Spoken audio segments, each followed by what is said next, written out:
Bonsoir, bienvenue dans cette nouvelle édition de l'Africa Tonight. Voici les titres de l'actualité. Le président sénégalais Macky Sall réitère son appel au dialogue national. C'était ce mercredi lors du Conseil des ministres. Fin de non-recevoir du côté de l'opposition et d'une partie de la société civile qui annonce organiser la contestation du report de la présidentielle. Les élections parlementaires partielles au Zimbabwe remportées par le ZANU-PF qui dispose désormais d'une majorité des 2/3, majorité qui pourrait permettre au parti de modifier la constitution et de lever la limite de 2 mandats présidentiels. Et la Côte d'Ivoire en finale de la CAN. Les éléphants ont éliminé ce mercredi la République démocratique du Congo. Ils affronteront dimanche le Nigeria pour un duel au sommet. Mais tout d'abord, Patrice Talon a une nouvelle fois voulu mettre fin aux rumeurs de 3e mandat. Le président béninois, qui avait déjà évoqué fin décembre son départ du pouvoir en 2026, a confirmé ce jeudi qu'il était opposé à toute modification de la Constitution. La question du 3e mandat est derrière nous. Nous avons tourné cette page. C'est en ces termes que le chef de l'État a rappelé son attachement à la limitation des mandats présidentiels. Patrice Talon avait été élu à la magistrature suprême en avril 2016 pour un mandat de 5 ans renouvelable une seule fois. Et puis au Sénégal, le président Macky Sall tente lui aussi de rassurer sur sa volonté de ne pas briguer un 3e mandat. Il l'a réaffirmé ce mercredi en Conseil des ministres. Il a également renouvelé son appel au dialogue national. Mais société civile et opposition maintiennent leur refus du report de la présidentielle et annoncent déjà des rassemblements et manifestations. Mamoudou Pamé. Au Sénégal, le président Macky Sall réitère son appel au dialogue national, nous apprend le communiqué du Conseil des ministres tenu le 7 février 2024. Il invite l'ensemble du gouvernement, en particulier le ministre garde des Sceaux, à prendre toutes les dispositions nécessaires pour pacifier l'espace public, tout en précisant sa volonté de ne pas prendre part aux prochaines élections. Le président Macky Sall a donc un remède puissant depuis qu'il est au pouvoir et qui s'appelle dialogue. Mais en vérité, tous les dialogues convoqués par le régime de Macky Sall ont été des dialogues pour servir des individualités, pour servir des hommes politiques. Certains ont réussi, par exemple, à prendre part à des élections, d'autres ont réussi à intégrer le gouvernement. Mais en vérité, il n'y a pas eu un résultat palpable pour le peuple en tant que tel. Sinon, comment expliquer encore les crises qui éclatent à chaque fois et qui sont nourries parfois par des batailles de positionnement des intérêts personnels de certains politiques. À Dakar, la capitale du Sénégal, des mouvements citoyens et organisations de la société civile ont lancé la plateforme dénommée Aar Sunu Élection, qui signifie protéger nos élections en Wolof. Une démarche qui vise à faire annuler le report de la présidentielle qu'ils jugent non conforme à la constitution du pays. Ces derniers ont annoncé un plan d'action commun lors de leur conférence de presse conjointe tenue le 8 février 2024. Ils annoncent des rassemblements et grèves générales pour faire respecter le calendrier électoral initial. La semaine prochaine, il est prévu le 13, un grand rassemblement. On a prévu une grève générale. Donc les syndicalistes vont y revenir civils. Nous pensons aujourd'hui qu'il faut aller dans le sens de l'organiser et espérons qu'on ne sera pas obligé de dérouler ce plan d'action. La situation politique au Sénégal reste particulièrement fragile en ce moment. Une bonne partie de la population exprime toujours son désaccord sur le report du scrutin présidentiel qui devait se tenir le 25 février 2024. À l'heure actuelle, la dernière étape de cette bataille, pour ou contre le report, consiste à la décision prochaine du Conseil constitutionnel sur les recours déposés par certains candidats. Et la situation au Sénégal était ce jeudi au programme d'une réunion d'urgence des ministres des Affaires étrangères de la CEDEAO, l'organisation sous-régionale qui a exprimé son inquiétude et a appelé les autorités sénégalaises au respect du calendrier électoral initial. Le ZANU-PF, vainqueur des élections parlementaires au Zimbabwe, des élections partielles qui permettent au parti de disposer désormais d'une majorité des 2/3 au Parlement, une majorité large qui ouvre la voie à une modification de la Constitution et à un éventuel 3e mandat du président Emmerson Mnangagwa. Les explications de Samantha Saberu Sabanga. Au Zimbabwe, le parti au pouvoir ZANU-PF a remporté les 6 sièges de l'Assemblée nationale lors des élections partielles tenues le 3 février 2024. Cette victoire, qui donne techniquement au parti au pouvoir une majorité des 2/3, pourrait permettre au président Emmerson Mnangagwa de modifier la Constitution pour se représenter à un 3e mandat.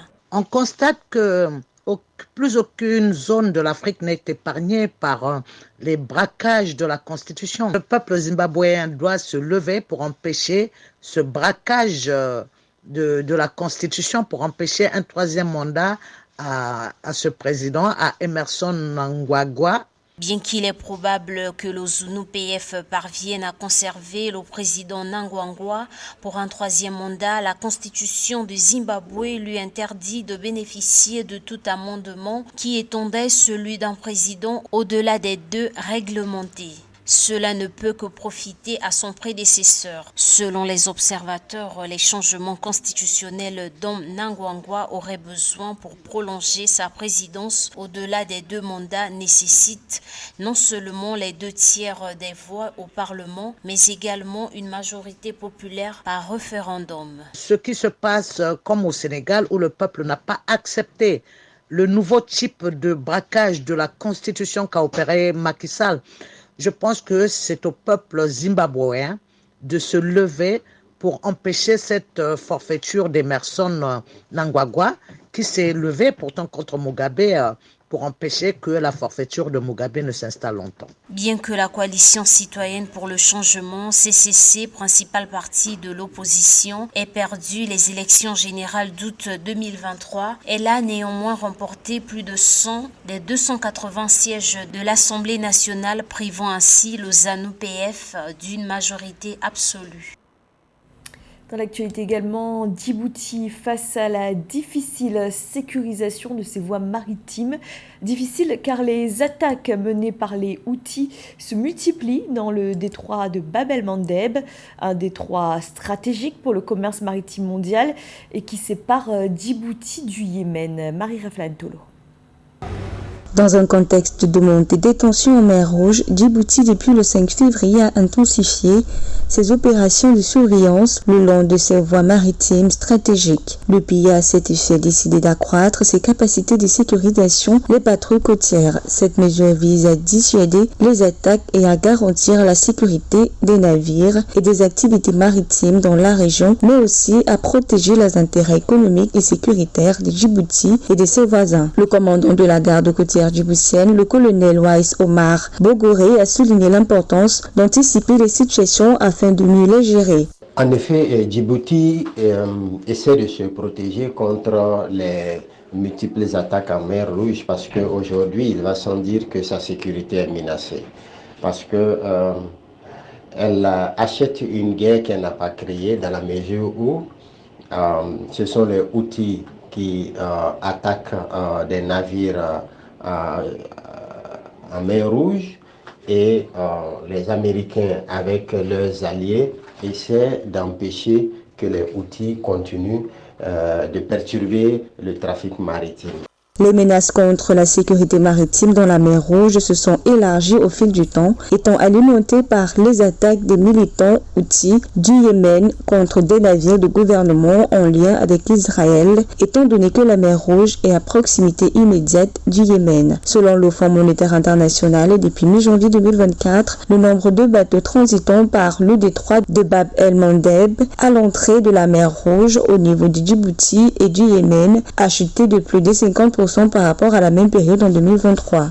Djibouti, en prenant ses précautions, va sans doute pouvoir protéger ses intérêts économiques et pouvoir sécuriser ses populations et aussi sécuriser le flux maritime sur ses côtes avec ses partenaires. Djibouti abrite plusieurs bases militaires, mais ne fait pas partie de la coalition internationale dirigée par les États-Unis qui a lancé des frappes aériennes contre le groupe Houthi. Le renforcement des patrouilles côtières témoigne de la détermination de Djibouti à protéger ses eaux territoriales et à garantir la tranquillité des activités maritimes dans la région. La situation reste préoccupante sur le plan économique, mais Djibouti compte sur la collaboration internationale pour faire face aux défis actuels. Direction à présent le Congo pour découvrir le marché total à travers l'exposition de Robert Nzaou, une série de photos de ce lieu emblématique de la capitale Brazzaville. Le vernissage avait lieu ce mercredi à l'Institut français du Congo. À travers ces clichés, Robert Nzaou dépeint la réalité du marché, mais exprime également une problématique, celle de la salubrité. Reportage de notre correspondant d'Eva Pansou. Le hall de l'Institut français du Congo à Brazzaville a été envahi le 7 février 2024 par les visiteurs à l'occasion du vernissage de l'exposition Marché Total. Ces clichés qui décrivent non seulement l'ambiance et les activités commerciales qui se déroulent dans cet espace d'échange a pour but de documenter le plus grand marché de Brazzaville, la capitale du pays. À travers cette belle exposition, on découvre qu'au-delà de tout ce qui est alimentaire, vestimentaire, il y a une vie au niveau de ce marché. On découvre la richesse de la ville, la diversité de la ville. Sur certaines photos, on prend conscience des réalités qui ne sont pas forcément, qui sont aussi des fois difficiles.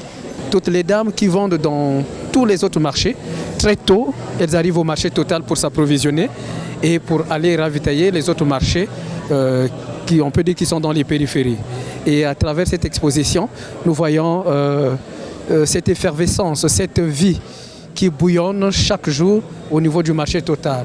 Bien que les photos décrivent un marché précis, elles évoquent la réalité d'une société congolaise où le marché populaire demeure le principal lieu d'échange et d'approvisionnement, loin du luxe des supermarchés. Elles décrivent aussi son accessibilité à toutes les bourses, mais surtout l'insalubrité qui y règne. Documenter ce marché fait partie de ce que je considère moi comme un devoir. Un devoir d'archive, un devoir de conservation, parce que notre histoire, on doit l'écrire. Et moi, le seul outil que j'ai, c'est la photographie, enfin la photo. Âgé de 47 ans, Robert Nzaou partage sa vie entre le Congo et l'Afrique du Sud. Notons que c'est depuis 2015 qu'il a fait de la photographie de rue son credo pour passer du temps plus près des gens. Les portes de son exposition sur le marché Total vont rester ouvertes aux visiteurs jusqu'à la fin du mois de février 2024. La Côte d'Ivoire qualifiée pour la finale de la CAN. Les éléphants se sont imposés face aux léopards de la République démocratique du Congo sur un score de 1-0. La sélection ivoirienne qui jouera la finale à domicile dimanche contre le Nigeria. Esther Conan. La Côte d'Ivoire se qualifie pour la finale de la Coupe d'Afrique des Nations de football en remportant le match l'opposant à la RD Congo, soldé par un score de 1-0. Après un match sous haute tension, Sébastien Haller ouvre le score à la 65e minute de jeu, permettant au pays hôte d'obtenir son billet pour espérer gagner la coupe à domicile, comme l'Égypte en 2006. C'est un immense plaisir de se qualifier pour la finale, surtout à domicile, et surtout aussi après un parcours qu'on le sait tous.